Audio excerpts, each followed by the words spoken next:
Halo teman.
atau jasa yang dijual.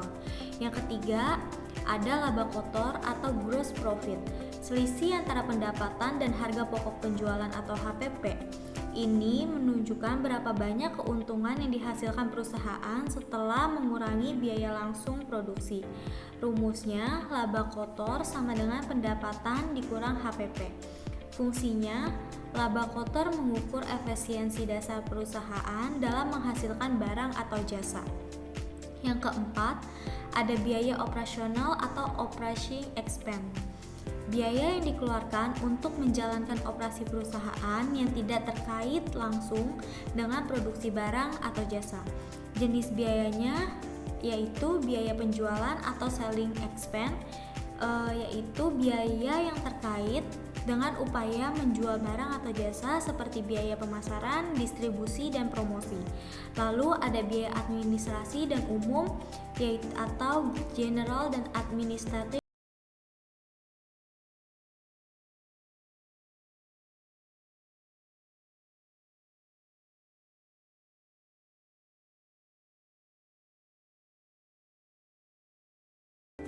Laba operasional.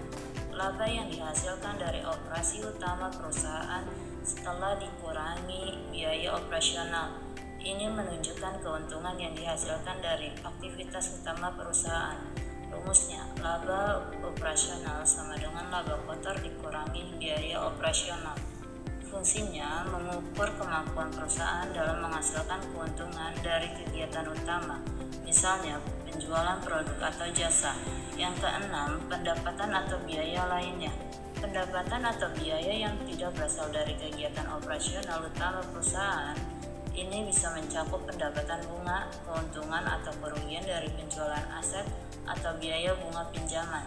Contohnya pendapatan lainnya, pendapatan dari investasi atau penjualan aset. Biaya lainnya, biaya bunga atau kerugian dari penurunan nilai aset. Yang ketujuh, laba sebelum pajak.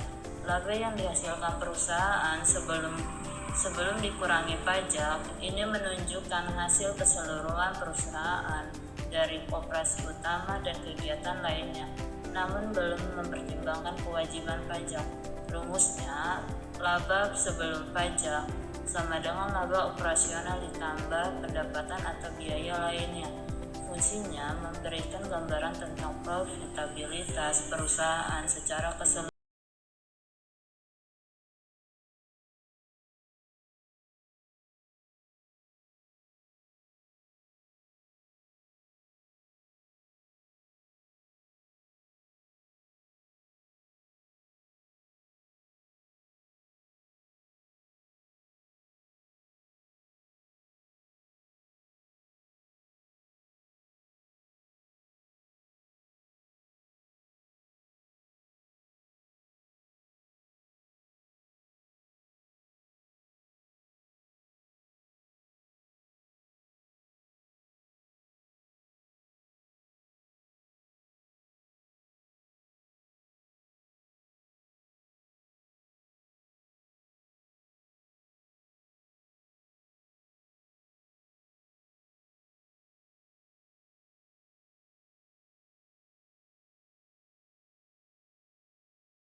laporan laba rugi. Yang pertama, neraca atau balance sheet. Neraca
yang digunakan, estimasi yang dilakukan, dan detail lainnya tidak bisa dijelaskan hanya dengan angka laporan keuangan. Catatan ini mencakup informasi tentang nilai wajar aset, metode depresiasi yang digunakan, atau perubahan dalam kebijakan akuntansi. Hubungan dengan laporan laba rugi, catatan ini memberikan klarifikasi mengenai elemen-elemen laporan laba rugi seperti pengakuan pendapatan, biaya yang diperhitungkan, atau biaya non-operasional yang tercatat dalam laporan laba rugi. 4. Rencana anggaran dan proyeksi keuangan. Rencana anggaran dan proyeksi keuangan adalah perkiraan pendapatan, biaya, dan laporan dan laba perusahaan untuk periode yang akan datang. Ini memberikan gambaran tentang apa yang diharapkan oleh perusahaan dari segi kinerja keuangan. Hubungan dengan laporan laba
mengelola biaya, dan beroperasi secara efisien.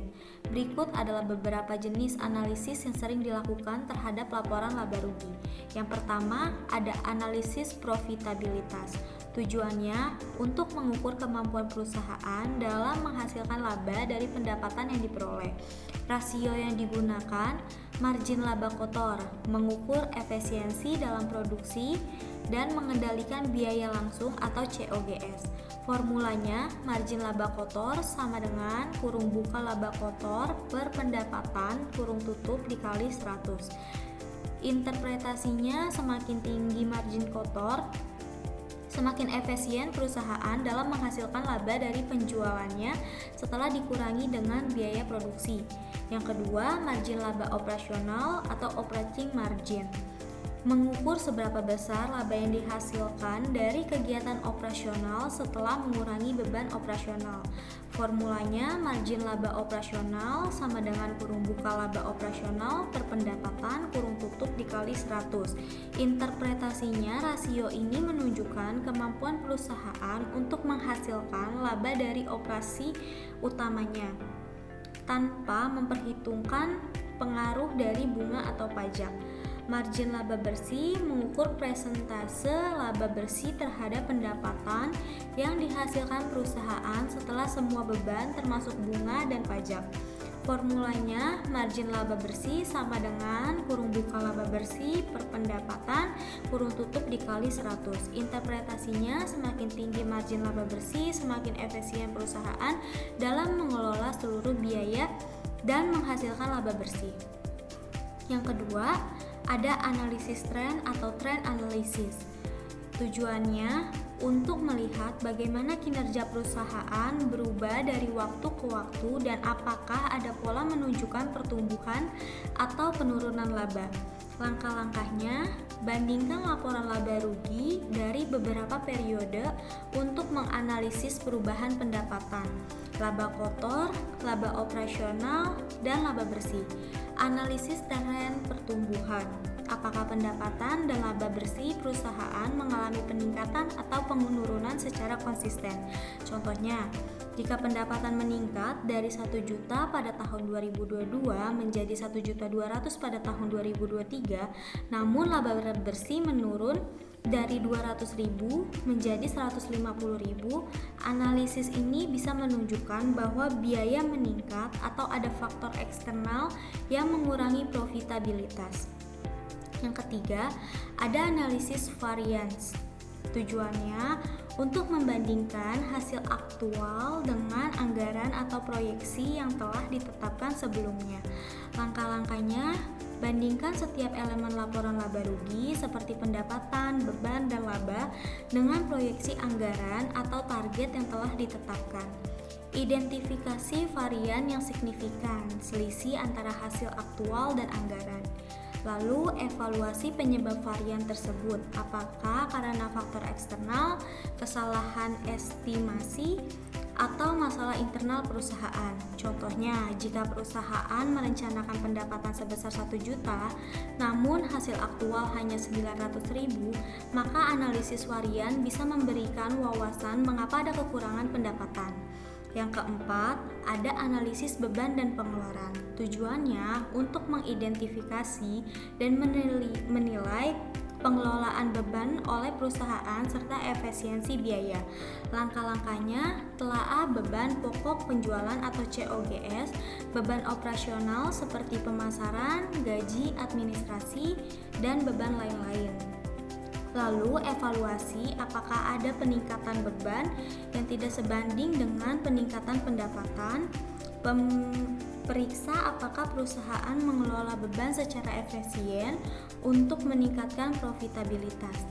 Contohnya, jika beban operasional perusahaan naik tajam tetapi pendapatan hanya tumbuh sedikit, ini bisa menunjukkan ketidakefisienan dalam pengelolaan biaya. Yang kelima, analisis rasio keuangan. Tujuannya menggunakan rasio keuangan untuk mengevaluasi kinerja perusahaan secara keseluruhan. Rasio yang digunakan rasio laba kotor atau gross profit ratio, mengukur persentase laba kotor terhadap pendapatan. Interpretasinya menilai efisiensi dalam mengelola biaya produksi. Rasio laba operasional mengukur seberapa besar laba yang dihasilkan dari kegiatan operasional. Rasio laba bersih mengukur persentase laba bersih terhadap total pendapatan. Lalu yang keenam, ada analisis efisiensi operasional. Tujuannya untuk menilai seberapa efisien perusahaan dalam mengelola biaya dan menghasilkan laba. Langkah-langkahnya, evaluasi rasio laba terhadap pendapatan untuk menilai apakah perusahaan mengelola biaya secara efisien. Bandingkan dengan perusahaan sejenis atau standar industri untuk menilai seberapa efisien perusahaan dalam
untuk berbagai pihak yang berkepentingan.